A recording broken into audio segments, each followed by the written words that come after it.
Kerala is one little state, but can be described in so many adjectives. From God's own country to the land of coconut trees. And you can see why. The place is naturally beautiful. Kerala offers a true feeling of nature at its best.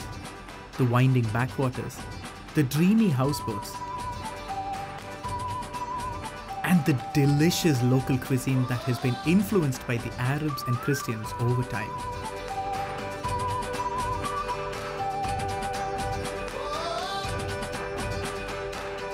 The state is also famous for its black pepper plantations, and because of this, it gets another name as the Spice Garden of India. Kerala is a treasure trove of ancient and enchanting art forms ranging from classical to folk in the new age. You name it and Kerala has all of it. I am at Kottarakara in the Kollam district. It is also known as the cashew capital of the world. 80% of India's export quality cashew kernels are prepared in Kollam. And this place is famous for the Kottarakara Maha Ganapati Kshetram or the Ganesha temple, which is a very old, quaint little temple bang in the middle of town. And there's a cute little pond there as well, which is attached to the temple. Behind me is the Museum of Classical Arts, which I will be checking out a little later, but first to the temple.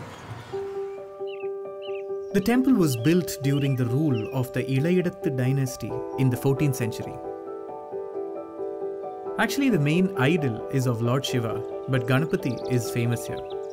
The exact name of the temple was Kaivakra Shiva Kshetram. The idol of Mahaganapati in the Kottarakara Ganapati was carved and enshrined by the well-known sculptor Perumdachan. Coming from Tamil Nadu, I have seen temples with massive Gopuram entrances, the intricate carvings on temple walls, the 100-pillared halls, and the mythological stories all around the temples. But in this temple, there's none of that. The minimalist designs is a stark contrast to the temples of Tamil Nadu in terms of scale, design, and opulence. I'm meeting a very special friend. I don't know if I should call him a friend, a very close family member, or someone who literally fed me all my childhood. In fact, he's been a permanent fixture in our home even before I was born. So this is Sadasivam. Cha-cha! I've grown up eating his food. There are some recipes which he makes that even my mom doesn't know. He's been trained under my grandmom. He retired many, many years ago and he is from this village that is Kottarakara. In the கோவிலை பத்தி உங்களுக்கு என்ன தெரியும் சொல்லுங்களேன். இந்த கோவிலை பத்தினா இது ரொம்ப பவர்ஃபுல் நல்ல சக்தி கோவில். கணபதி க்ஷேத்திரம், ஸ்ரீ மகா கணபதி க்ஷேத்திரம். நமக்கு ஏதாவது கஷ்டம் ஏதாவது இருந்தால் இங்கேக்கு வேண்டியிருந்தால் இந்த கணபதி பகவானை வேண்டியிருந்தால் அது கண்டிப்பாக நடக்கும். திருஷ்டி மாதிரி திருஷ்டி விசேஷம் தேங்காய் வாங்கி பகவான் நினச்சி சாமியை நினச்சிட்டு ஒன்று உடைச்சால் நம்ம உடம்புல திருஷ்டி எல்லாம். It is believed by the devotees that it is a very powerful temple. Any wish that you desire will be granted here, and there's something about the coconuts which it's almost like taking the evil eye out of you. You put it around your head thrice and you break it before you enter the temple.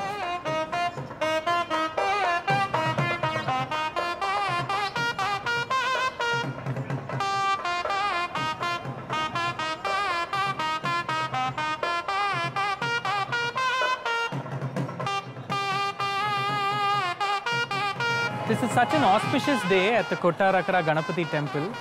It's so beautifully lit, there's illumination everywhere. The beautiful thing about worship in Kerala temples is the use of oil lamps for illumination. They still adhere to tradition by lighting these lamps in the temple compound and in the Sanctum Sanctorum.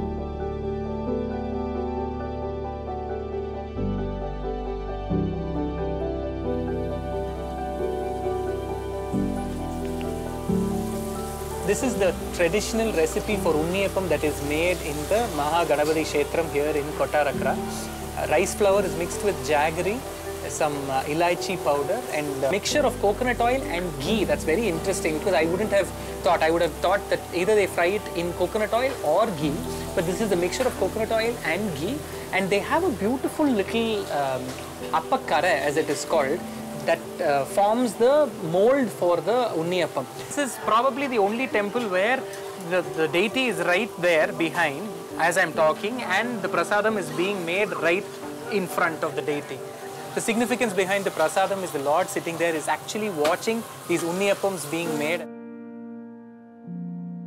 ഒരിക്കൽ വേണാട് രാജാവ് കൊട്ടാരക്കര ശ്രീ മഹാഗണപതി ക്ഷേത്രത്തിൽ ദർശനം നടത്താൻ വരികയും ആ സമയത്ത് ശിവേലി നടന്നതിനാൽ ക്ഷേത്ര ശ്രീകോൽ ദർശനം നടത്താൻ അദ്ദേഹത്തിന് സാധിക്കാതെ വരികയും അത് അദ്ദേഹത്തിനെ കളിയാക്കിയതായിട്ട് അദ്ദേഹത്തിന് തോന്നുകയും അതിൻ്റെ അടിസ്ഥാനത്തിൽ അദ്ദേഹത്തിൻ്റെ കുലദൈവമായ കൊട്ടാരക്കര തൊട്ടടുത്ത് തന്നെയുള്ള പടിഞ്ഞാറ്റിക്കര മഹാദേവ ക്ഷേത്രത്തിൽ അത് പുനരുദ്ധാരണം നടത്തി അത് ഭംഗിയായി നടത്തിക്കൊണ്ടുപോകാൻ പൂജ നടത്തിക്കൊണ്ടുപോകാൻ അദ്ദേഹം ആഗ്രഹിക്കുകയും അതുപ്രകാരം അതിനുവേണ്ട ക്രമീകരണങ്ങൾ ചെയ്യുകയും ചെയ്തു. എൻ്റെ ദക്ഷിണഭാഗത്ത് തെക്കോട്ട് അഭിമുഖമായിട്ട് പ്രതിഷ്ഠിക്കുകയും ചെയ്തു. ആ സമയത്ത് പെട്ടെന്ന് ഭഗവാന് നിവേദ്യം നടപ്പിക്കണമെന്ന് തീരുമാനിക്കുകയും നമ്പൂതിരിയോട് അന്വേഷിച്ചപ്പോൾ ഉണ്ണിയപ്പം തന്നെ ആയിക്കോട്ടെ എന്ന് നിർദ്ദേശിക്കുകയും ചെയ്തതിൻ്റെ അടിസ്ഥാനത്തിൽ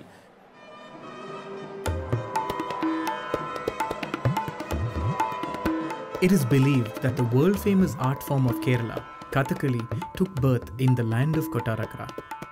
Right next to the temple is the Kottarakara Tamburan Memorial Museum of Classical Arts dedicated to the creator of Kathakali. The museum was earlier the place that served as the headquarters for Idayadathu Swarupam, a branch of the Venad dynasty. Vijay, so I am new to this part of Kerala, especially Kottarakara, and this is the birthplace of Kathakali. The first form of Kathakali is named as Ramanattam. Okay. It is originated from Kottarakara. Kottarakara Tamburan, he is the father of Kathakali. Okay. First stage is Krishnanattam. The Manavedan is the father of the Krishnanattam. He will tell that it is not the local people can't understand the Sanskritam language. Okay. Yeah. Then Kottarakara Tamburan has to think that only local people can understand the mythology, and then he originated the Ramanattam. It's purely in Malayalam language. This can easily understand the local people. So this is something where the maestro himself adapted from Sanskrit to Malayalam.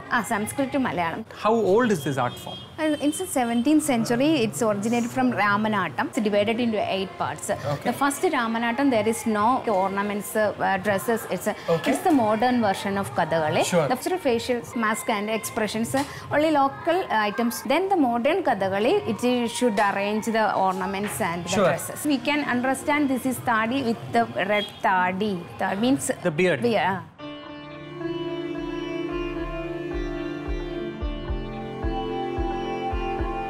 The green color means basically on the good people, and the red color is on the semi-good people. So good and bad. Bad. Whereas green is very telling good. the good story and the good characters like okay. Raman, Krishnan, something like that. And is it always men who dance Kathakali or are there women? Men who dance Kathakali, it is in the form of like that. Okay. In Kathakali, the female version is called Minik. I see.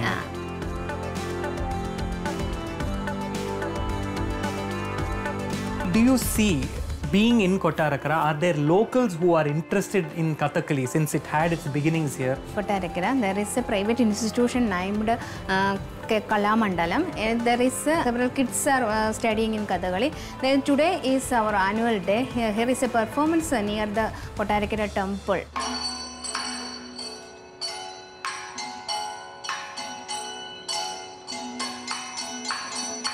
You can meet any Kathakali teachers. You can, Nice. Okay, and they will tell you deeply about the Kathakali.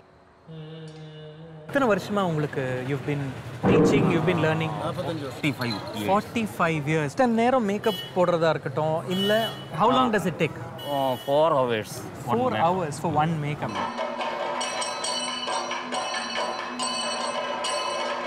Hello. What is your name? Arunima. Arunima.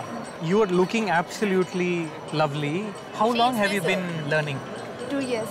2 years. And can I ask you for one Navarasa? Will you be able to show me that? So you're actually twitching this part, right? How long did it take for you to master that? 2 years.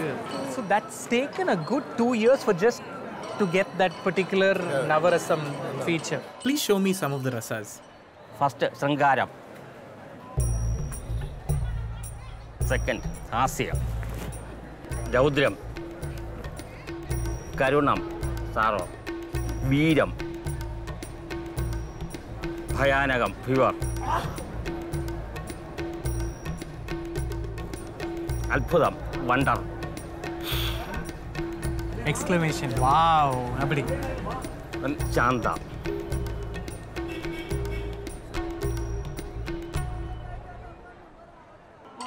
After years and years of practice, hours of makeup, and final puja done, the expectant audience, including myself, waited for the curtains to fall. The people around Kottarakara believed that Kathakali became famous with the blessings of Lord Ganapati. What initially began as a rustic art form gradually gained exquisite looks, sophisticated movements, and complementary musical support to graduate itself as one of the world's most advanced dance dramas today. I was privileged to witness young students perform and keep this art form alive. All in all, it's been a great evening in Kottarakara.